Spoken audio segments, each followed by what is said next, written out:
Presiden pernah memerintahkan sehingga agar menempatkan seseorang perwira polisi karena dia adalah penerima Adi Makayasa untuk ditempatkan sebagai Kapolda pada saat mutasi yang akan datang. Terjadi mutasi, keluar skep bersama-sama kan, Kapolri. Tidak ada satu nama dia. Marah Prabowo, marah, baru disusulkan coba ini.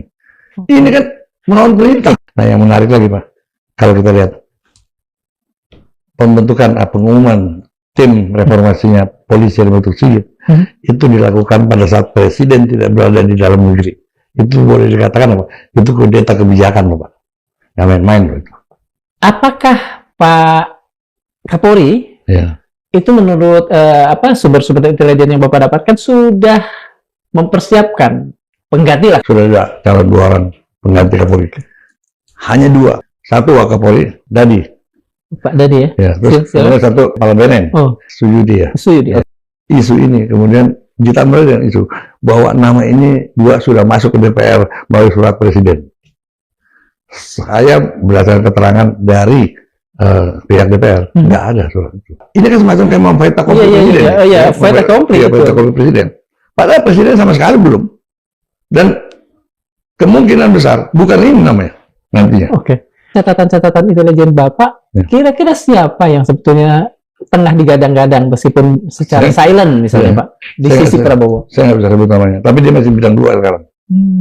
Masih bintang 2. Jadi peluangnya kecil. Adi Makayasa, Adi Makayasa itu bisa jadi clue yang kuat ya. Dan bintang 2 juga clue yang kuat. Kapolda, salah satu Kapolda. Ini lebih jelas lagi. Saya sebetulnya ingin menyebut nama, tapi takut salah karena pengetahuan jangan dulu. Karena sampai hari ini yang bersangkutan selalu dicari kesalahannya, bahaya. Oleh kelompok Sigit. Dan itu dinyatakan oleh bersangkutan. Makanya jangan dulu namanya diangkat. Ketika Pak Prabowo mengangkat Pak Ahmad Doviri sebagai penasihat keamanan itu, disebutkan bahwa Pak Sigit sangat takut. Jelas.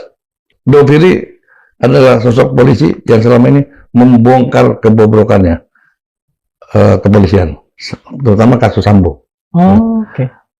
Dia juga membongkar adanya Satgas Merah Putih yang bekerja untuk kepentingan kekuasaan Jokowi.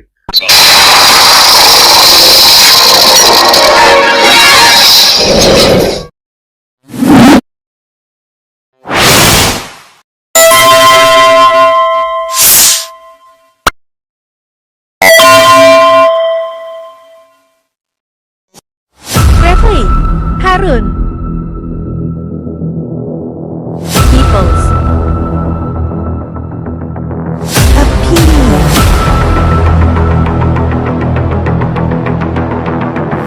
Bismillahirrahmanirrahim. Assalamualaikum warahmatullahi wabarakatuh. Reformasi Polri kembali menjadi sorotan. Bukan karena yang lain, tetapi ada satu fakta yang kemudian menghenyak banyak orang, bahwa Kapolri Listio Sigit Prabowo tiba-tiba membentuk tim reformasi internal yang terdiri dari 52 perwira aktif dari dalam internal Polri. Sementara di sisi lain kita tahu Presiden Prabowo tengah menyiapkan satu tim reformasi Polri sendiri yang di dalamnya ada nama-nama yang dikenal publik penuh integritas. Di antaranya Pak Doviri dan Pak Ugroseno. Banyak pertanyaan mengemuka, apa sebetulnya dibalik atau niat dibalik pembentukan internal Polri ini? Apakah Polri memang sudah ingin, sudah legowo untuk melakukan reformasi internal, atau hal-hal yang katakan saja dengan mudah kemudian orang berprasangka ada niat-niat lain, misalnya membentengi, mengamankan, atau apapun itu. Untuk itu, pada Madilog kali ini, kami mengundang seorang mantan Telik Sandi, yaitu Pak Sri Rajasa Chandra, untuk menguak apa saja yang sudah beliau dapatkan berkenaan dengan persoalan ini. Terima kasih, Pak. Hatur nuhun. Sudah. Makasih. Mudah-mudahan tidak bosan terus-menerus Enggak lah. naik tangga ke sini, Pak. Saya takutnya Madilog yang bosan. Enggak, insya Allah. Ini tim reformasi internal yang dibentuk Kapolri ini bertujuan untuk mereformasi Polri atau membentengi, katakan saja, privilege-privilege yang sudah mereka dapat sebelumnya. Info-info intelijen apa saja yang Bapak peroleh berkenaan dengan tim ini? Tim reformasi yang dibentuk Kapolri ini adalah semacam tindakan subordinasi terhadap kebijakan Presiden Prabowo untuk membentuk tim reformasi. Karena apa? Karena jelas bahwa semangatnya berbeda. Kalau tim reformasi yang dibentuk oleh Kapolri adalah dalam rangka mengamankan privilege mereka, luxury mereka. Kalau ini dalam rangka meluruskan Polri kepada jalan yang benar. Gitu, ya. Pak, begini Pak, kata-kata insubordinasi ini kan kata-kata yang melawan Presiden. Betul. Insubordinasi adalah satu tindakan yang dilakukan oleh bawahan terhadap atasan, melanggar perintah. Gitu. Melawan, bisa dikatakan begitu? Boleh, sama melanggar atau melawan perintah. Dan ini pidana loh Pak, sanksinya. Sanksinya pidana? Pidana. Bukan sekedar bukan sekedar nggak bisa. Teguran, pemecatan? Nggak bisa. Bahkan kalau kita lihat ya kan, Sigit ini bukan pertama kali nih Pak melakukan hal seperti ini. Sebelumnya pernah terjadi Pak, informasi ini A1, kan? Tapi saya nggak perlu sebut nama. Presiden pernah memerintahkan Sigit agar menempatkan seseorang perwira polisi karena dia adalah penerima Adi Makayasa yang terbaik. Yang terbaik ya. Karena selalu tertinggal kan, untuk ditempatkan sebagai Kapolda pada saat mutasi yang akan datang. Saat itu? Ya, saat itu. Ya kan. Kemudian terjadi mutasi. Keluarlah skep bersama-sama kan. Kapolri. Tidak ada satu nama dia. Marah Prabowo. Marah. Baru disusulkan jawabannya. Ini kan melawan perintah. Itu kejadiannya kapan? Tahun ini. Tahun ini ya? Iya. 2025 ini ya? Iya. Coba. Jadi ini bukan pertama kali gitu. Artinya begitu beraninya Sigit. Kenapa dia berani kan? Tentu dia merasa bahwa ada godfather-nya di atas. Yaitu Jokowi, jelas. Pak, kalau Presiden marah, itu ya hal yang sangat luar biasa sebetulnya ya. Apa yang dilakukan Presiden ketika marah itu? Ya, itu supaya dimasukkan yang bersangkutan. Dan terus kemudian disusulkan tapi ya, itu kan udah nggak benar. Harusnya kan dia bersama-sama satu skep kan. Iya, betul. Ini kan Bapak tentara ya. Sanksi, dulu ya. Sanksi tadi, sanksi pidana. Apakah itu juga bisa dilakukan atau udah kasif dilakukan oleh katakan saja lembaga yang berwenang untuk melakukan sanksi terhadap pelanggaran ini? Sudah jelas Pak, kalau namanya insubordinasi, melawan perintah atasan, apalagi kalau di tentara Pak ya. Bagaimana mungkin itu bisa terjadi ketika berhadapan dalam situasi pertempuran? Itu bisa mengorbankan orang banyak. Makanya kenapa insubordinasi itu dikategorikan pidana. Karena dampaknya sangat berat sekali. Sanksinya, penjara pecat. Sanksinya. Cuma itu 2? Iya. Penjara dan pecat? Pecat, iya. Kalau misalnya begini Pak, apakah Pak Kapolri menyadari bahwa resikonya setinggi itu? Sehingga, ketika upaya melawan itu dilakukan, beliau juga sadar bahwa ada resiko, pemecatan. Kalau menurut saya gini, buat Kapolri hari ini sama dengan makan buah si malakama, dilakukan bawa mati, nggak lakukan ibu mati gitu. Jadi kalau tidak dilakukan, dia juga habis. Ya, dilakukan untung-untungan karena masih ada godfather yang bisa melindungi dia. Itu aja. Kalau menurut saya. Tidak dilakukan, udah jelas ada yang marah. Iya, kan kalau tidak dilakukan, pasti dia akan tergusur habis. Kalau dilakukan, kadang-kadang Presiden juga sering kali alpa. Iya, pakai juga. Itu dia. Kalau misalnya kesadaran itu ada, asumsi kita, apakah Pak Kapolri itu menurut sumber-sumber intelijen yang Bapak dapatkan sudah mempersiapkan pengganti lah katakan saja? Karena bagaimanapun tadi kata Bapak ada hal yang dibentengi privilege itu. Ya, pasti. Seperti kasus kemarin, kan ramai muncul ya kan, bahwa sudah ada calon 2 orang pengganti Kapolri.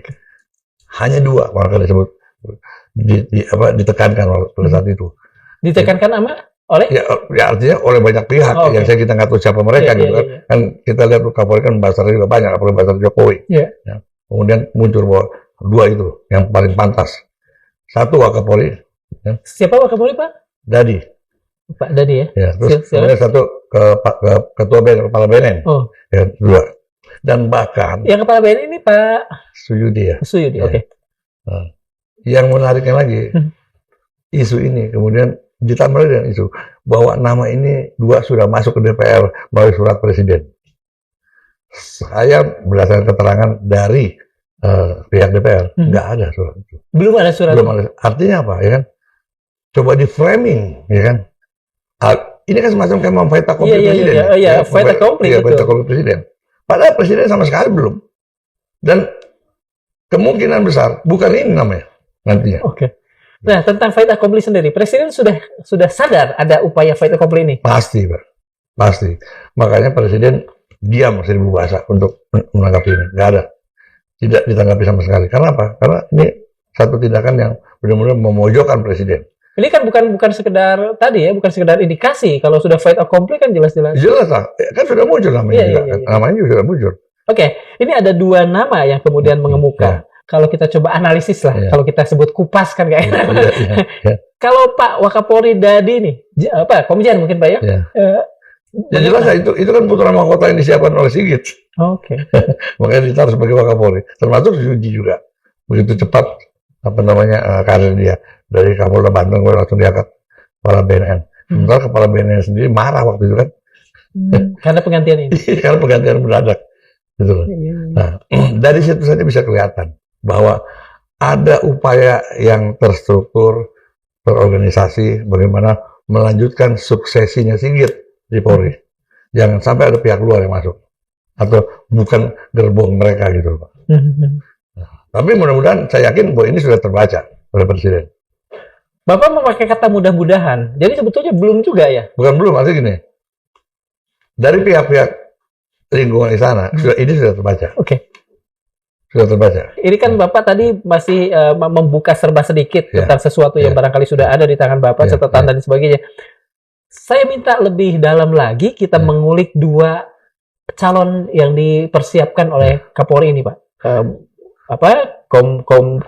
Komjen Dadi Ya. dan Kepala BNN Jenderal Suyudi. Ya. Pak Dadi dulu ya, Pak. Enggak, artinya begini ya. Kita bicara dua-duanya karena memang misinya sama. Oke. Melanjutkan suksesinya Sigit dalam rangka mengamankan ya kan, kepentingan Jokowi dan Gibran 2029. Itu aja sebetulnya. Dan dialah orang yang sangat loyal tegak lurus pada Sigit. Itu aja. Apa yang membuat mereka cukup dekat? Mungkin pernah ada pertalian atau ada lifting yang dekat atau gimana? Ya karena selama ini karirnya dua orang Dua ini orang ini. sangat ditentukan oleh Sigit. Tuh. Bagaimana Sigit menempatkan Dadi sebagai Wakapolri menjelang Sigit berakhir, bagaimana Sigit mempercepat karirnya Suyudi untuk mendapatkan bintang 3. Ini kan terjadi konflik loh pada pengangkatan Suyudi. Gitu loh. Tapi tidak dihiraukan, yang penting Suyudi dapat bintang 3 karena mudah diproseskan untuk calon Kapolri atau Wakapolri nantinya. Konflik internal seperti apa ketika dua orang ini katakan saja dikasih privilege untuk karir mereka di Polri? Oh, jelas. Banyak para bintang di Polri yang sangat berprestasi dan mereka punya latar belakang yang cemerlang, tidak jadi apa-apa hari ini. Gitu loh. Okay. Sehingga apa? Penempatan mereka di situ itu membangun konflik. Sebetulnya di dalam polisi ini konfliknya sangat kuat. Tidak masih banyak lah polisi yang bagus. Masih banyak. Artinya apa? Harapan kita untuk membangun polisi yang punya integritas, ya kan? Itu masih bisa, bukan nggak bisa. Maka dari itu selalu ada upaya untuk mempertahankan status quo ini. Gitu. Artinya polisi yang baik itu bukan kata Pemeo ya, Pugeng dan polisi tidur, bukan ya? Bukan. Masih banyak. Masih banyak.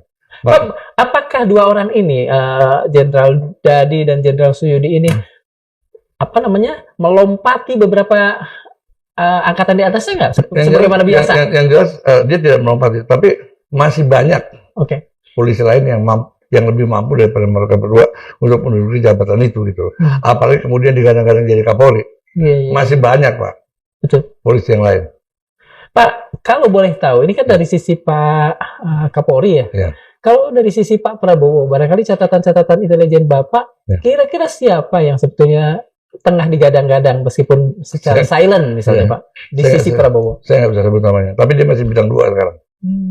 Masih bintang 2. Jadi Dan peluangnya Adi, kecil. Adi Makayasa, menerima Adi Oke, Adi Makayasa itu bisa Bintang dua, jadi ya clue kan? yang kuat Ya, ya. bintang Bintang 2 juga clue yang Ya. kuat. Kapolda. Kapolda, Ya. salah satu Kapolda. Kapolda, Ini ya. lebih jelas Ya, lagi. ya. Saya sebetulnya Ya, ingin menyebut ya. nama, tapi Ya. takut salah karena pengetahuan saya Jangan tidak dulu, banyak. jangan dulu. Karena sampai hari ini yang bersangkutan selalu dicari kesalahannya. Bahaya. Oleh kelompok. Sigit. Hmm. Dan itu dinyatakan oleh yang bersangkutan loh. Hmm. Makanya jangan dulu namanya diangkat. Gitu loh. Itu yang kadang-kadang Bukankah sebetulnya kekuasaan tertinggi ada di presiden untuk betul, mengangkat dan betul, siapapun? betul. Tapi kan momennya belum tepat mungkin ya. Apalagi kemudian kemarin muncul semacam kayak pesan yang tergesa-gesa. Karena ada kekhawatiran presiden akan melakukan pergantian nih. Hmm. Nah, muncullah 2 nama itu. Tapi juga presiden juga tidak bodoh. Langsung melakukan pendiaman, Pak. Ya kan? Sekarang tidak terjadi apa-apa. Agar ini juga cooling down juga gitu. Sebentar, karena saya orang awam dalam Ya. persoalan ini Pak ya, apalagi dalam pergantian pejabat-pejabat di Kapolri. Ya. Yang 2 kita tahu adalah bintang 3. Ya. Peluangnya mungkin besar. Besar ya. Sementara yang 1 yang Ya. tadi Bapak katakan digadang-gadang Ya. itu adalah bintang 2. 2. Ya.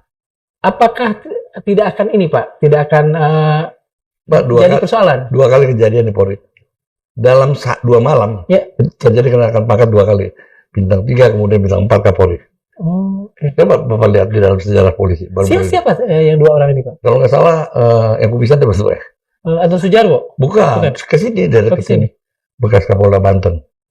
Oh, Bahrudin? Bukan Pak, bukan. Aduh, saya lupa namanya. Itu hanya dalam 1 malam tuh Pak. Iya, iya, iya. 2 hari lah hitungannya. Iya, iya, iya. Dan itu lazim, nggak masalah. Jadi tidak masalah ya? Karena kan pangkat bintang itu kan politis sekali. Iya. Hak prerogatif presiden pula. Ya. Nah, kenapa saya katakan ini bintang 2 berpeluang? Karena bisa terjadi seperti itu. Hari ini dia diangkat bintang 3, besok diangkat bintang 4 langsung. Yang jelas, ini upaya fait accompli terhadap rencana Prabowo. Jadi dibangunlah opini dulu ya kan, bahwa ini calon kuat, tidak ada lagi orang di jajaran Polri yang mampu untuk menangani, memperbaiki Polri. Kecuali 2 orang ini. Padahal nggak juga. Ini semua ini dalam rangka mempertahankan suksesinya Sigit. Ada satu kabar, saya tidak ingin mengatakan rumor karena ini juga kuat beredar ya. Jadi ketika Pak Prabowo mengangkat Pak Ahmad Doviri sebagai penasihat keamanan itu, disebutkan bahwa Pak Sigit sangat takut. Jelas. Betul seperti itu. Jelas. Intelijen Bapak. Jelas. Karena Doviri adalah sosok polisi yang selama ini membongkar kebobrokannya kepolisian, terutama kasus Sambo. Oh, oke. Dia juga membongkar adanya Satgas Merah Putih yang bekerja untuk kepentingan kekuasaan Jokowi, menggalang judi segala macam. Jadi bahkan ada yang mengatakan Satgas Merah Putih yang dibentuk oleh Tito awalnya, itu sama dengan ingin memposisikan Polri seperti polisi rahasianya Iran zaman saat Safak. Itu dia. Ya. Nah, Doviri akhirnya mampu membongkar itu. Tapi kenapa kemudian namanya relatif tidak ini ya Pak, tidak bergaung di... Ya jelas lah. Kalau misalnya perawan di sarang penyamun juga. Artinya di internal sendiri sengaja kemudian prestasi-prestasi itu ditutup begitu Pak. Betul. Dan saya pada masa muda saya kenal benar dengan pribadinya Doviri. Orang yang apa adanya, ya. Tidak orientasi pada duniawi melulu gitu. Sehingga sampai akhir pun saya yakin pada saat itu kalau Doviri tidak pensiun, dia jadi Kapolri. Saya yakin. Tapi pensiun Pak langsung. Iya. Apa titik singgung Bapak saat itu dengan Pak Doviri? Sehingga kemudian Bapak dulu sama-sama di Tangerang, Pak. Oh, ikut Paskibraka, bikin Paskibra gitu. Iya. Nah, dia masih di Polres Tangerang. Dan ternyata tidak berubah. Nah, itulah yang membuat saya bilang inilah sosok Doviri itu. Dia tidak pernah bergeming dengan hal yang duniawi gitu. Itu aja. Makanya Sigit panik. Karena apa? Dengan munculnya kembali Doviri tidak menutup kemungkinan borok yang ada di sana akan dibongkar. Apakah Pak Prabowo juga sudah cukup banyak mendapatkan feeding informasi internal Polri dari Pak Doviri? Pasti loh Pak. Makanya ditunjuk Doviri. Gitu loh. Oke. Kan sempat diperpanjang sebentar waktu itu. Waktu dia Kapolri pada udah pensiun loh. Iya. Tapi akhirnya kan aturan mengatakan tidak bisa gitu. Selesai. Nah makanya kesempatan inilah ketika orang menuntut reformasi, ketika publik menuntut reformasi Polri, maka tidak ada jalan lain, Prabowo harus tarik Doviri. Dan saya yakin kalau tim reformasi ini berjalan, apalagi dibantu Pak Mahfud, ya kan, targetnya pasti. Persinggungan Bapak dengan Pak Doviri adalah ketika sama-sama bertugas di Tangerang. Enggak, teman di Tangerang. Teman di Tangerang, ya. Saya kan besar di Tangerang. Oh, oke. Apakah masih ada komunikasi itu sampai saat ini? Dan kemudian Ya, Bapak hidupkan kembali? Enggak, hanya beberapa saat aja. Ada kepentingan dinas itu ya. Pada saat dia di Kabar Intel kalau nggak salah. Dari Kabar Intel, Bapak juga Intel ya? Iya, itu. Tapi saya melihatnya bahwa sangat objektif sekali, Pak Doviri. Ada informasi-informasi yang Bapak dapatkan dari beliau terkait reformasi Polri yang kita bicarakan saat ini? Reformasi Polri dari timnya Presiden. Maksudnya begini, informasi reformasi polisi yang akan dibuat oleh timnya Presiden. Maksudnya itu Pak? Atau yang akan dibuat Sigit? Yang akan dibuat Presiden terutama. Atau keduanya bahkan. Yang terpenting satu, tim reformasi yang dibentuk oleh Presiden nantinya, itu akan menyasar undang-undang polisi. Ya kan? Akan membatasi ya kan, tugas polisi tidak lagi sebagai keamanan dalam negeri, tapi fokus kepada Kamtibmas. Kemudian ada beberapa hal juga yang menurut saya sangat tidak relevan ya kan. Seperti misalnya ini saya buat catatan ya kan. Ada sebuah catatan ini bentar Pak ya. Ini satu ada ini penting Pak. Nah di ini ya kan? Pasal 5 ayat 1. Ya. Kepolisian Negara Republik Indonesia merupakan alat negara yang berperan dalam menjaga keamanan masyarakat, memberikan perlindungan pengamanan dan pelayanan kepada masyarakat dalam kerangka terpidana keamanan dalam negeri. Negeri ya. Di sini disebutkan merupakan alat negara Pak ya. Tapi di sini juga disebutkan ya bahwa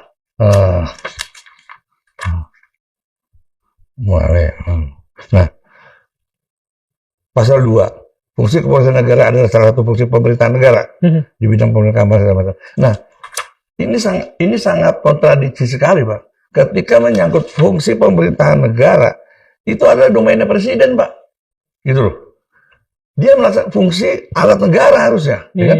Nah, sebagai alat negara, bukan disebut sebagai fungsi pemerintahan negara. Mengingat alat negara adalah lembaga-lembaga yang menjalankan fungsi negara. Sementara pemerintahan negara adalah domain kepala negara dalam menjalankan mekanisme penyelenggaraan negara yang menggunakan alat negara tersebut untuk mengatur menjalankan kekuasaan tertinggi negara demi tercapai tujuan negara. Nah, ini kan rancu nih. Ini kan sudah berada di DPR. Iya. Mengapa kemudian tidak ada hal sanggahan-sanggahan kritis dari internal DPR-nya sendiri untuk soal ini? karena kita tahu Pak ya kan, bagaimana Komisi 3 terutama Habibur Rahman tetap selalu berpedoman bahwa ini adalah produk reformasi. Termasuk itu juga tidak bisa diganggu. Ini adalah produk reformasi. Ini kan gila Pak. Bagaimana kita tahu reformasi juga berjalan juga ancur-ancuran, gitu kan? Bagaimana kita lihat bahwa reformasi justru melahirkan para pemimpin monster, gitu Pak ya, yang berperilaku otoriter. Sementara di sisi lain Komisi 3 Habibur Rahman dan itu mengatakan produk reformasi itu luar biasa. Dianggap reformasi itu sebagai ibadah fardu ain. Bayangin coba. Sebentar, bagaimanapun kan Pak Habibur Rahman ini dari Gerindra. Betul. Partainya Pak Prabowo betul, ya. Betul. Kenapa bisa katakan saja segampang itu meloloskan pasal-pasal yang saja berpersoalan seperti itu? Itu kan dikatakan pada saat di masa pemerintahan Jokowi. Hari ini, kalau Prabowo minta bahwa revisi undang-undang polisi, nggak akan berani dia ngomong. Yakin saya. Gitu loh, Pak. Yakin saya. Pak. Apa bahaya tersembunyi, bahaya laten dari undang-undang ini, Pak? Selain tadi soal-soal Kemdagri itu. Iya, satu ya.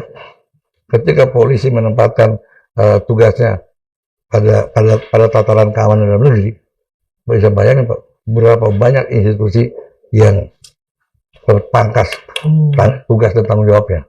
Kalau kita bicara keamanan dalam negeri, Oh, Pak Corok gitu ya Pak Andi. jelas, iya. Masa sekarang polisi bisa melakukan tugas-tugas menyangkut masalah pajak dan banyak hal, polisi punya satgas. Yang sebetulnya itu adalah domain institusi lain. Dan persoalan keamanan dalam negeri sesungguhnya kan juga menjadi domainnya tentara, Pak. Oke. Karena kan kita bicara keamanan dalam negeri kan juga menghalau. Artinya potensial untuk ini ya, untuk bikin gesekan di antara dua institusi dan TNI inilah dan Polri. yang membuat kecemburuan terjadi dengan pihak polisi. Kita lihat di Amerika aja polisi nggak ada yang jenderal, Pak, cuma kolonel, setingkat kolonel tinggi banget, dan juga tidak bertanggung jawab oleh presiden. Gitu. Gini Pak, di satu sisi tadi Bapak mengatakan saat ini polisi langsung bertanggung jawab pada presiden. Iya, betul. Kemudian itu kan udah banyak yang mengatakan itu membuat polisi seolah super body ya Pak ya. Betul. Dengan undang-undang Polri yang baru yang meskipun belum disahkan, posisi untuk menjadi super body lah katakan itu terbuka. Ya semakin terbuka. Justru makanya saya bilang tim reformasinya yang dibentuk Prabowo presiden itu akan titik berat sasarannya adalah undang-undang Polri, karena disitulah membentuk budaya polisi yang arogan, karakter polisi yang arogan, yang merasa paling bisa menentukan perjalanan kenegaraan ini dari undang-undang ini sangat terlihat sekali. Gitu. Makanya saya dapat bocoran targetnya adalah revisi undang-undang Polri merujuk kepada Undang-Undang 45 secara kafah. Gitu. Tidak ada kalimat keamanan dalam negeri di situ. Dan itu tidak boleh terjadi. Apa tadi yang kira-kira tidak ada? Keamanan dalam negeri, kemudian tadi fungsi sebagai alat negara. Yang harusnya alat negara, tapi pemerintah negara, kan? Melaksanakan fungsi pemerintah. Fungsi pemerintah negara dilakukan presiden itu, Pak. Bukan oleh polisi. Polisi hanya sebagai alat negara. Apakah itu pemakaian terminologi seperti tadi? Fungsi pemerintah negara itu hanya kesalahan, katakan saja kesalahan kata, atau sebetulnya memang ada upaya untuk menyelundupkan sesuatu. Saya yakin itu ada mens rea, Pak. Niat buruk untuk memberi peluang seluas-luasnya kepada polisi dalam melakukan berbagai hal, kan? Tapi kan lucunya kan sasaran akhirnya adalah demi kepentingan politiknya Jokowi, gitu, Pak. Undang-undang Polri yang baru, yang meskipun belum disahkan ini sebetulnya sangat anti reformasi. Udah pasti, Pak. Anti reformasi juga anti demokrasi. Bagaimana mungkin? Kalau kemudian tadi lagi kembali lagi kepada masalah keamanan dalam negeri, bagaimana mungkin itu sejalan dengan nilai demokrasi? Kalau pada akhirnya polisi menjadi super body, menjadi single power, kan nggak boleh di dalam reformasi itu sendiri dalam rangka meruntuhkan, ya kan? Sentralisasi kekuasaan di zaman Pak Harto. Dan sekarang kalau dia mau buat lagi, betul. Ya? Kembali lagi sebelum reformasi. Betul. Ya kan, cuma dengan dikemas dengan nama dengan narasi yang agak sedikit berbeda, tapi tujuannya sama. Membangun kekuatan Polri sebagai single power. Oke. Tadi kan dari awal kita sudah melihat bahwa persoalan pembentukan tim internal ini bermasalah. Ya, dilakukan oleh polisi. Iya. Ya, jelas lah. Oke. Apa yang sebetulnya menurut Bapak, baik menurut common sense maupun menurut data lapangan yang Bapak pegang, lembaga ini harusnya dibagaimanakan? Apakah dibubarkan? Atau jelas, harusnya Sigit ini menunggu hasil daripada tim reformasi dibentuk presiden. Hasil itulah kemudian baru polisi membentuk tim untuk mengimplementasikan hasil ini, gitu loh. Bukan kemudian ujuk-ujuk dia mau memperbaiki diri sendiri, mana mungkin, Pak? Orang pada satu organisasi yang berada di puncak kekuasaan, kemudian dia mau mengintrospeksi dirinya. Orang yang sudah mendapat luxury, mendapat privilege itu, dia nggak mau lah. Udah nggak masuk akal udah, Pak. Kalau kata Rocky Gerung, nggak ada akal sehatnya. Itu tidak mungkin ikhlas ridho lillahi ta'ala. Itu nggak mungkin, Pak. Nggak, apalagi kita lihat perilaku arogannya polisi. Pak Mahfud sendiri bilang kesombongannya polisi. Jadi sifat-sifat seperti itu tidak mungkin ada keinginan untuk mengintrospeksi, nggak ada. Yang harus dia lakukan, tunggu. Siapa yang harus melikuidasi lembaga ini? Apakah Pak Sigit sendiri membubarkan, atau bisa presiden atau DPR? Presiden punya kewenangan, Pak. Karena presiden punya hak prerogatif terhadap polisi. Kalau presiden bilang bubarkan, bubar. Nggak perlu DPR. Karena itu kan organisasi bentuk internal, bukan antar lembaga. Betul. Ya. tadi saya bilang katakan bahwa harusnya Sigit ketika dia bijak, ketika dia legowo, dia tunggu hasil tim reformasi yang dibentuk Prabowo. Hasil inilah kemudian diimplementasikan, dibentuklah baru tim di polisi dalam rangka mengimplementasikan hasil reformasi yang dibuat oleh timnya Prabowo. Bukan dia buat juga yang sama. Pak, mana yang menurut Bapak peluangnya lebih besar? Seperti saya ngambil dari jawaban Bapak tadi. Apakah Pak Presiden Prabowo yang akan langsung meniadakan, melikuidasi lembaga ini, atau kesadaran Pak Sigit untuk membubarkan diri? Saya yakin bahwa ini harus ada pressure, harus ada perintah dari Presiden. Dan Presiden akan melakukan itu. Artinya tidak untuk menjaga terjadinya tumpang tindih dengan tim yang dilakukan. Atau juga akan mempersulit tim reformasi dibentuk Prabowo. Karena tim ini dibuat mempersiapkan segala sesuatunya untuk menangkal tim ini. Kalau soal ini Pak, soal kita kan berkali-kali tadi mengatakan bahwa Pak Kapolri yang saat ini bertugas, Pak Sigit, itu adalah bagian dari geng Solo, katakan. Pasti Pak, saya yakin.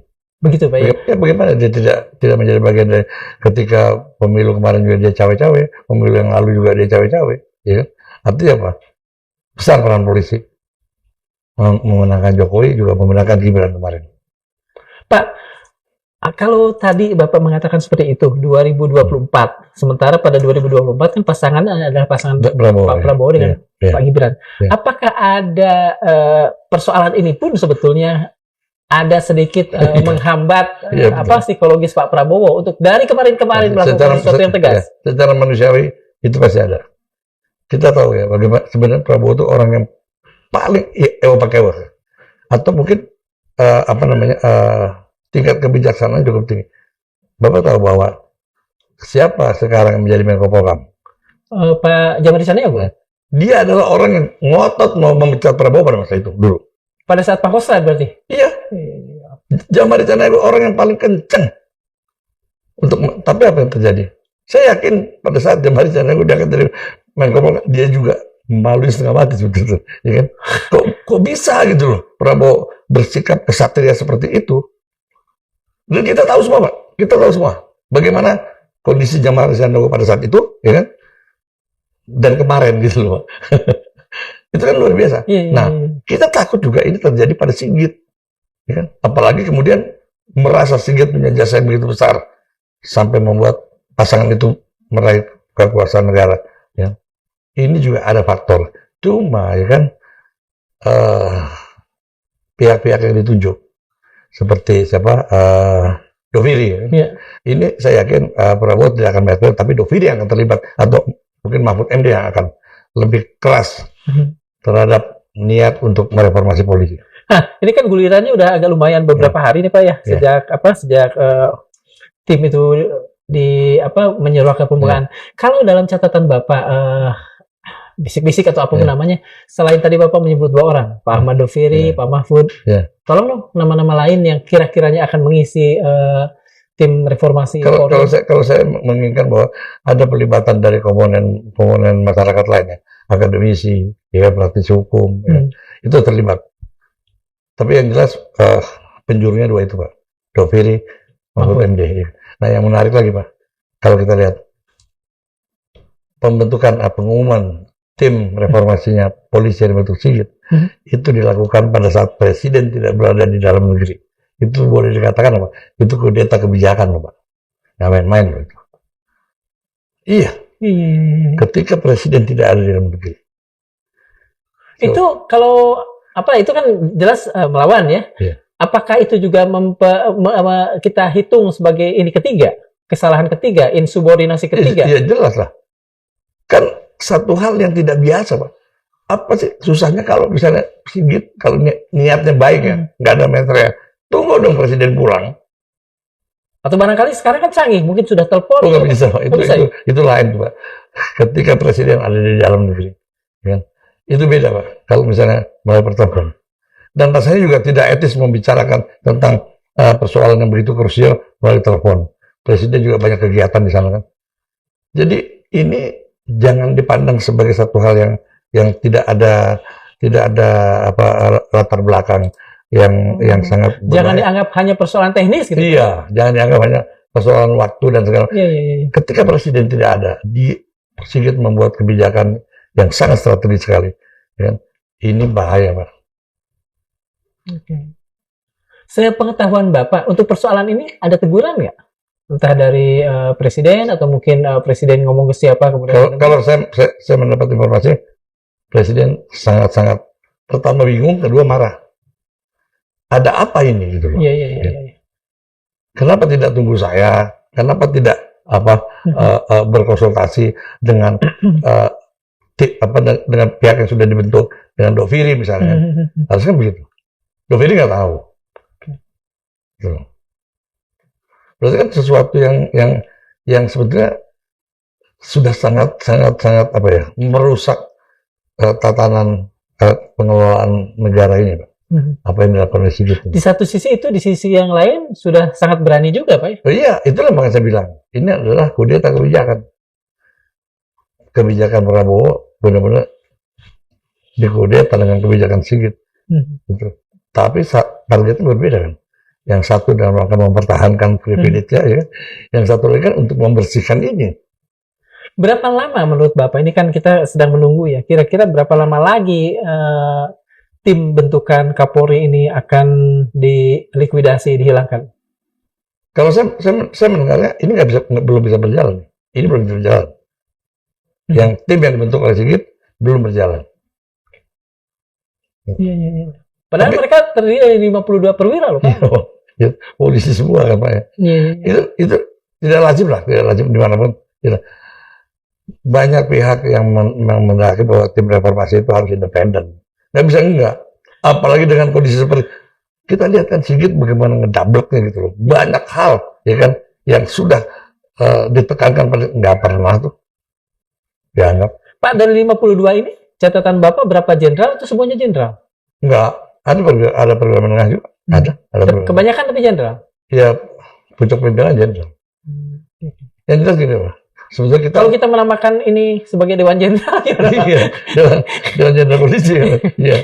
Tapi memang kalau kita lihat selalu ada upaya-upaya, ya kan, untuk melemahkan sisi kekuasaan Prabowo, tapi di sisi lain memperkuat basis-basis kepentingan mereka, ya kan, dalam rangka klub targetnya ada 2029. Ya kan ngeri, Pak. Artinya apa? Langsung atau tidak langsung, Sigit telah membawa polisi kepada perebutan kekuasaan politik. Ini bahaya banget, Pak. Bahaya. Udah main-main politik ya? Jelas lah, udah jelas. Semua yang dilakukan oleh Pak Sigit ini, apakah mulus begitu saja? Atau sesungguhnya di dalam juga ada penentang-penentangnya sendiri? Makanya saya bilang tadi kan, tidak sedikit juga polisi yang baik. Tidak sedikit juga polisi yang risih dengan sikap Sigit yang membuat publik kehilangan kepercayaan. Risih itu kan sesuatu yang di dalam sifatnya, Pak. Apakah Iya, mereka betul. berani untuk Jelas. melawan Nah, terang-terangan? Inilah makanya kenapa. Karena polisi masih menggunakan hierarki militer, sehingga apa? Tidak ada kemampuan bawahan untuk menguasai atasan. Ya, ini pun juga harus dikembalikan tuh. Ya. Jadi culture polisi yang menjadi seperti militeristik itu harus dihilangkan. Karena jelas di undang-undang polisi adalah pegawai negeri. Gitu loh. Iya, iya, iya. Nah, ini juga harus dikembalikan. Nah, ini juga bagian nantinya dari tugas tim reformasinya presiden. Jelaslah dari sekian ratus ribu orang itu pasti tidak ada satu kepala ya Pak. Iya. Tapi konkretnya adakah orang-orang, dalam tanda petik, orang-orang baik ini berani untuk bikin apa yang konkret, gerakan lah atau penentangan atau Saya yakin sepanjang culture-nya polisi masih mengedepankan pendekatan militeristik, nggak berani. Satu contohnya, Doviri aja. Iya, iya, iya. Dia hanya pribadi, gitu loh. Iya, iya, iya. Berani menentang atau berani mengungkap karena kebetulan ada momennya. Iya. Tapi kalau secara organisasi nggak ada di polisi. Makanya harus ada tim yang mereformasi ini. Ketika nanti tim itu jalan, pasti akan disambut. Ada pihak-pihak polisi yang menyambut baik. Pak, apakah untuk memberikan, katakan saja, otoritas yang lebih tinggi, saya dengar Pak Doviri ini kan dinaikkan dulu ya Pak ya? Iya. Jadi jenderal penuh. Iya, jenderal penuh, iya. Sekarang begini, jenderal penuh purnawirawan, Iya. orang baik. Iya. Apakah orang baik yang sudah naik pangkat menjadi jenderal penuh ini, menurut Bapak, punya potensi untuk tidak sekedar berharap, tapi betul-betul Saya yakin, mengeksekusi, katakan saja. saya yakin kalau Doviri, ya kan, apalagi sudah diberikan arti semacam luxury dari presiden, dia akan pegang tanggung jawab itu. Saya yakin. Kenapa? Kasus Sambo saja, dia berani mengungkap sampai adanya Satgas Merah Putih. Nggak hanya berhenti di Sambo loh. Nah, ternyata akar masalahnya di situ ada Satgas Merah Putih, bentukan Tito yang sangat elit sekali. Ya. Dia bongkar, dia berani. Apalagi sekarang presiden yang memerintahkan. Inilah yang membuat Sigit penuh dengan kekhawatiran. Kalau tidak ada Doviri, mungkin nggak terlalu ribet.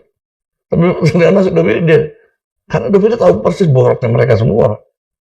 Dan Ada nggak peluang Pak Doviri ini untuk katakan saja mengacak-acak mantan institusinya sendiri? Ya katakan kalau menguak kan mengacak-acak. Artinya bukan mengacak-acak. Yang jelas karena masih banyak polisi yang baik di sana.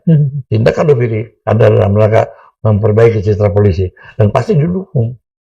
Gitu. Dari kacamata itulah kita melihat, dan karena polisi baik masih banyak, apa yang Doviri adalah memperbaiki citra dan marwah polisi sehingga martabat harkat polisi yang baik juga terangkat. Berkaitan dengan kepentingan dan privilege yang selama ini dinikmati oleh polisi.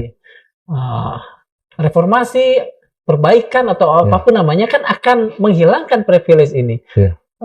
Tidakkah kemudian Pak Doviri justru yang nanti akan mendapatkan banyak tentangan internal? Saya yakin, ya pasti.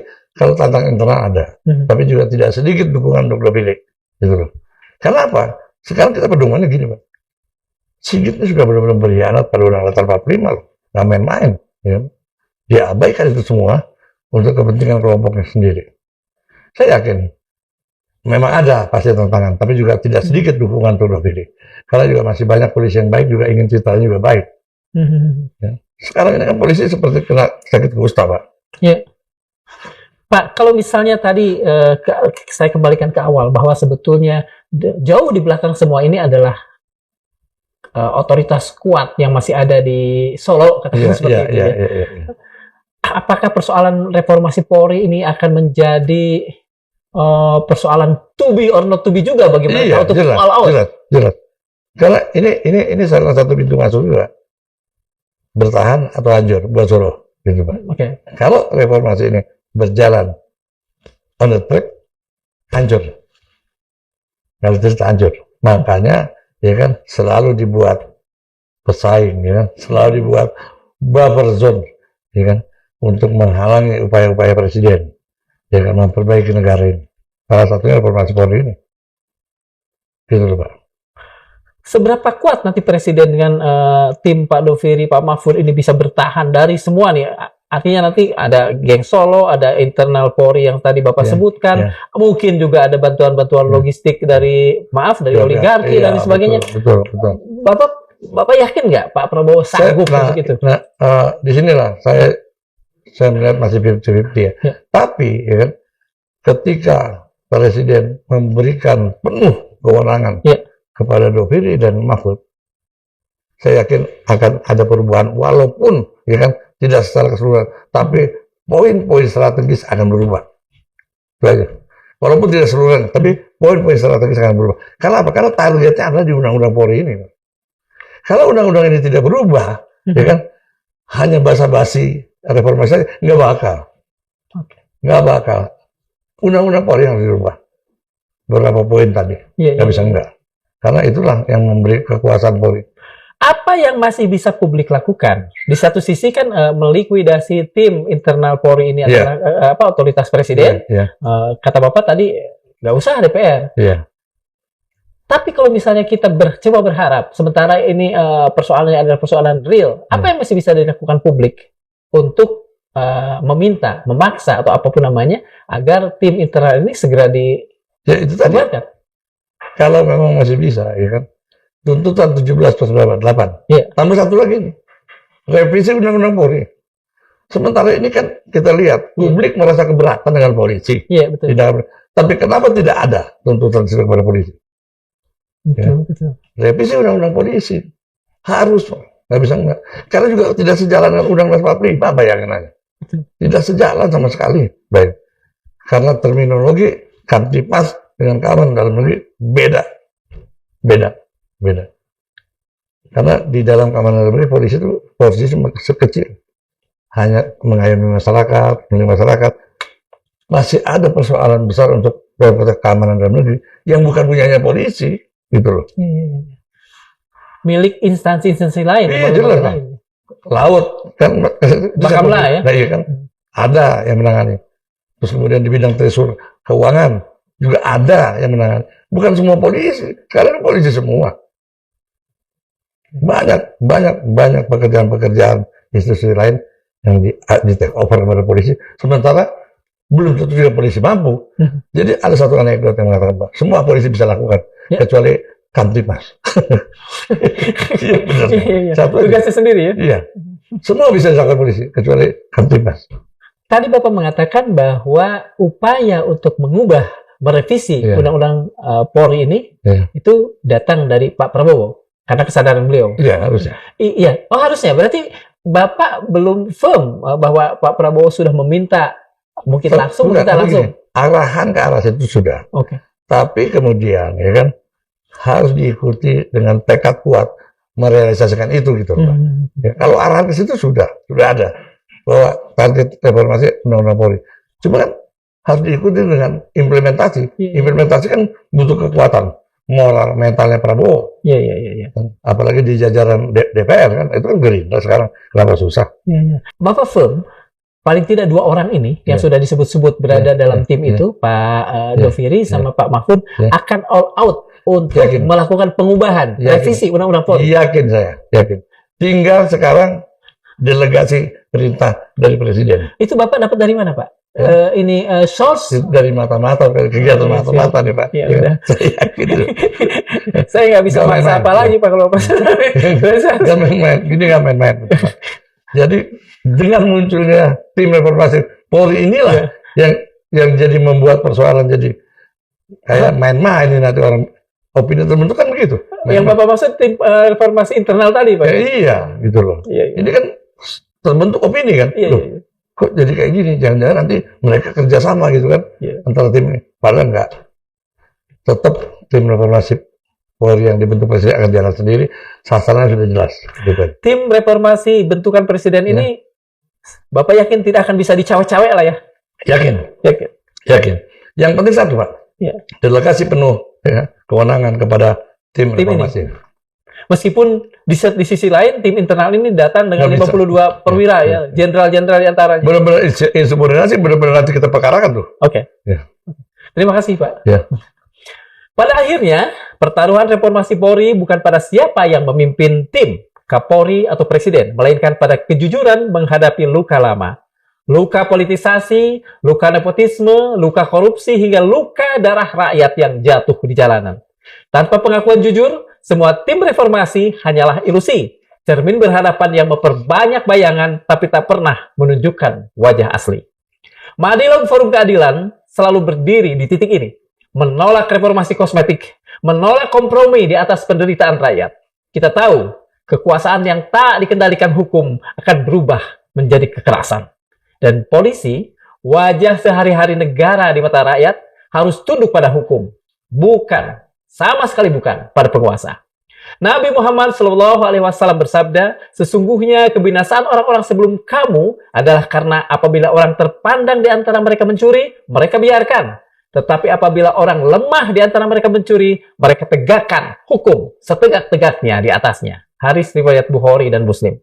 Hadis ini menjadi peringatan bagi kita semua. Tanpa keadilan yang sama rata, hukum hanyalah panggung sandiwara. Sementara Santo Thomas Aquinas juga menegaskan lex injusta non est lex. Hukum yang tidak adil sejatinya sama sekali bukanlah hukum. Maka reformasi Polri hanya akan berarti bila berani menghapus ketidakadilan yang telah mendarah daging selama ini. Pertanyaan terakhir yang tak boleh hilang, apakah reformasi ini akan melahirkan Polri yang adil di mata rakyat atau tetap sekadar alat politik yang hanya berganti tuan? Jangan lupa, rakyat menunggu, mungkin saja di ambang batas kesabaran mereka. Terima kasih. Assalamualaikum warahmatullahi wabarakatuh. Salam. Terima, Mbak.